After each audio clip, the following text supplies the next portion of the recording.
assunto que eu também queria abordar com você é sobre uma polêmica, né, que está envolvendo aí Nicolas Ferreira e Eduardo Bolsonaro. Aquela discussão do feriado da Semana Santa. O que essa polêmica passa de mensagem, não só para a direita em si, mas o que nós podemos esperar para as eleições de outubro, Childers? Então, isso daí é uma coisa que é um assunto que tem que estar no radar do ouvinte, se ele se interessa por política, né? Que é a briga interna no bolsonarismo. O que acontece? No final de semana agora, teve um bate-boca online aí entre o Eduardo Bolsonaro, e o Nicolas Ferreira. O Nicolas comentou uma postagem de um outro bolsonarista lá, o Silvio Grimaldo. E o Nicolas comentou só um kkk. Foram exatamente 3 Ks. Kkk. E aí o Eduardo se doeu com aquilo e falou, não, risinho de deboche pra mim, Nicolas. E aí fez um textão, tipo, eu até contei lá na reportagem, tem lá X mil caracteres, um texto mesmo longo, assim, acusando o Nicolas Ferreira de não ter apoiado o Flávio Bolsonaro, irmão dele, na pré-candidatura presidencial suficiente, e de ser uma espécie de traidor, né, de querer roubar ali o espólio eleitoral da família Bolsonaro. Olha lá, 2.704 caracteres, né, a resposta do Eduardo para o Nicolas. Isso daí, a história dessa briga é a seguinte: essa página, Space Liberdade, que o Nicolas compartilhou, o Eduardo acusa essa página de não ser bolsonarista o suficiente. E por quê? Justamente porque essa página ela é ligada ao próprio Nicolas. Essa página pertence ao empresário que é muito próximo do Nicolas, entendeu? Então, quando o Eduardo diz que essa Space Liberdade é uma página que é traidora do bolsonarismo, tal, trai o Jair Bolsonaro, ele está dizendo que é o Nicolas que faz isso também. E aí, Nicolas Ferreira, nessas eleições, ele tem montado uma lista de candidatos dele, tá? Isso é uma coisa muito, assim, já é quase uma dissidência aberta mesmo, entre o grupo do Eduardo e o grupo do bolsonarismo, dos filhos, né, do Jair Bolsonaro, e o grupo do Nicolas Ferreira. Então o Nicolas vai ter candidatos dele, que ele vai lançar pelo próprio PL, mas também pelo União Brasil, pelo Partido Novo, enfim. Tem a nominata do Nicolas em vários estados. E, assim, o que se diz aqui em Brasília, Marília, é que se Flávio Bolsonaro perder a eleição presidencial esse ano, daí, em seguida, já é um cenário, assim, de guerra civil aberta. Depois que passar a eleição, nada mais obriga ali Nicolas e o grupo dele a baixarem a cabeça para o Jair Bolsonaro, né, como eles têm que fazer hoje, por conta do peso eleitoral do nome do Jair Bolsonaro, que ainda é muito grande. Então, depois das eleições, especialmente em caso de derrota de Flávio, né, daí sim seria um rompimento final aí entre a família e esse grupo mais ligado ao Nicolas Ferreira, também a outros parlamentares aí próximos dele, né, pessoas do Partido Novo também, enfim, seria ali o fim desse relacionamento que já tem vários meses, que está bastante conturbado. Então, a coisa não está bonita não do lado do bolsonarismo, do lado da direita. A divisão está se aprofundando aí entre essas duas alas, né, do bolsonarismo. E vamos ver o que vai dar, né? Caso o Flávio ganhe, daí talvez eles consigam se reconciliar por questão de necessidade ainda, e permanecer meio que juntos durante mais um tempo.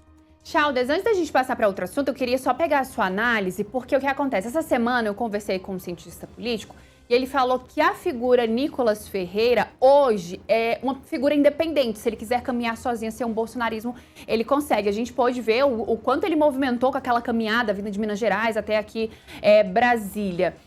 Na sua análise, na sua visão, isso preocupa a família Bolsonaro ali? Porque vê ali o Nicolas Ferreira como uma liderança independente, até mesmo ali uma força que às vezes os próprios filhos do ex-presidente acabaram não conseguindo, acabaram não ter. Desta forma, Nicolas Ferreira ele pode ser visto como uma ameaça ali voltada para a família Bolsonaro? Absolutamente, né, Marília? Eu não sei qual foi o cientista político que você ouviu, mas essa constatação que ele fez é uma constatação, assim, bastante... É como olhar para o céu e ver, é azul, né? Nicolas, vamos lembrar, Eduardo Bolsonaro, ele já tentou, há um tempo atrás, disciplinar o Nicolas Ferreira, né? Não conseguiu, falhou na tentativa dele. E por quê, né? O Nicolas tem, hoje em dia, ele tem assim, primeiro que a pegada digital dele já é maior que a de todos os filhos do Bolsonaro. Hoje é o segundo maior político de rede social do Brasil, atrás apenas do próprio Jair Bolsonaro. Se não me engano, ele já tem uma presença digital maior até do que o presidente Lula, né? Para você ver assim, o tamanho desse menino como comunicador, assim. Não, né? Já é um homem de 30 e tantos anos, mas assim, ele é uma pessoa jovem e que tem um canhão, né, de redes sociais, assim, hoje enorme. E do outro lado, o que a gente tem? Bom, a gente tem Eduardo Bolsonaro, que foi para os Estados Unidos e está atualmente, né, assim, ele tem direitos políticos ainda, mas de uma forma que, se ele quiser voltar para o Brasil e ser candidato, ele dificilmente conseguirá por conta dos processos pendentes contra ele, né? A dúvida é até se ele consegue pisar no Brasil sem ser preso por ordem do Supremo Tribunal Federal. Não estou dizendo que isso é justo, não estou dizendo que eu concordo, mas assim, a situação de fato dele é essa, jurídica. Carlos Bolsonaro é uma pessoa confusa ali, com uma série de problemas, relacionamento, está tendo dificuldade agora para conseguir lançar candidato ao Senado de Santa Catarina. Então, assim, está longe de ser uma pessoa com perfil presidencial, né? Jair Renan, muito novo ainda, muito imberbe, ainda muito longe de qualquer cargo majoritário, assim. E Flávio, que é o pré-candidato, que é o irmão que, em tese, teria mais possibilidade de fazer frente a essa ala dissidente aí do bolsonarismo, e que está lançando, e que não por acaso, né, foi lançado agora como candidato, né, da família, do núcleo ali do Jair e dos filhos.